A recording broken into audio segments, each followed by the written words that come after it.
Movie చూసాక నా feeling. 3, 2, 1. Now we go from angry and mad to happy and glad to find a solution. Cinema మరీ అంత దారుణంగా లేదు. Not too bad. Brave new world మీద చాలా బెటర్. Thunder bolts movie. ఇక story దగ్గరికొస్తే వాలంటీనా Avengers లేరు మనల్ని కాపాడడానికి అని ఒక కొత్త ప్రాజెక్ట్ స్టార్ట్ చేస్తుంది. ఆ ప్రాజెక్ట్ అడ్డం తిరిగి అంతా నాశనం చేస్తుంది. ఇందుకే థండర్ బోల్ట్స్ ఆ ప్రాజెక్ట్ని ఎలా ఎదుర్కొన్నారనేదే స్టోరీ.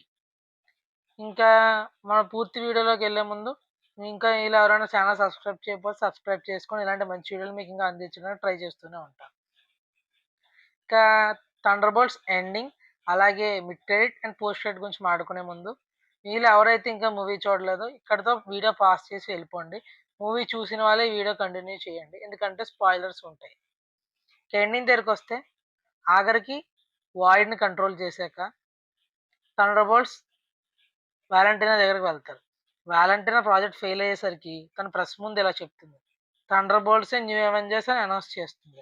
ఆఖరికి థండర్ బోల్ట్స్లో మనకి యాస్ట్రిక్ సింబల్ కనబడుతుంది కదా, స్టార్ సింబల్, దాన్ని న్యూ అవెంజర్స్ అని రివీల్ చేస్తారు. ఇక్కడతో ఎండింగ్ అయిపోద్ది సినిమా. ఇంకా మిడ్ క్రెడిట్ సీన్ దగ్గరికి వస్తే మన న్యూ అవెంజర్స్ ఫోటోషూట్స్ అలాగే మ్యాగజైన్ కవర్స్ మీద కనబడటం అలాగే ఇంటర్వ్యూస్ అలాగే మార్కెటింగ్ మీద చాలా కాన్సన్ట్రేషన్గా పాల్గొంటారు.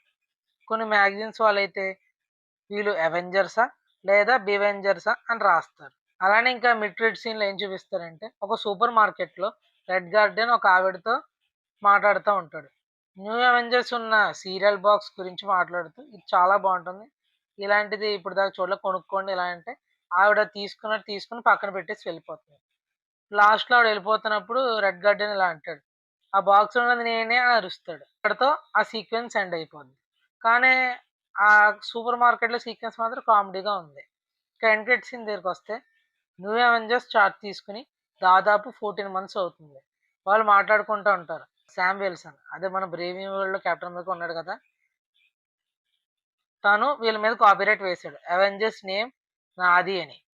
కానీ గవర్నమెంట్ కూడా థండర్ బోల్ట్స్ని న్యూ అవెంజర్స్ అని యాక్సెప్ట్ చేసింది, శామ్ విల్సన్ తప్ప. ఇలా మాట్లాడుకుంటూ ఉంటే రెడ్ గార్డెన్ వచ్చి ఇలా అంటాడు, అవెంజర్స్ అని తీసి అవెంజర్స్ అని పెట్టుకుందాం సజెషన్ ఇస్తాడు. ఎలా నో అంటుంది. వాళ్ళ ఒక సిగ్నల్ వస్తుంది అవుటర్ స్పేస్ నుంచి, ఒక స్పేస్ షిప్ మన ఆర్బిట్లో ఎంటర్ అవుతుందని చెప్తుంది. అలాగే ఒక ఫోటోను కూడా డిస్ప్లే చేస్తుంది. ఆ ఫోటోలో మనకి ఒక స్పేస్ షిప్ మీద 4 అని లోగో కనిపిస్తుంది. అక్కడ మనకి ఫెంటాస్టిక్ 4 బీజం కూడా ప్లే చేస్తారు.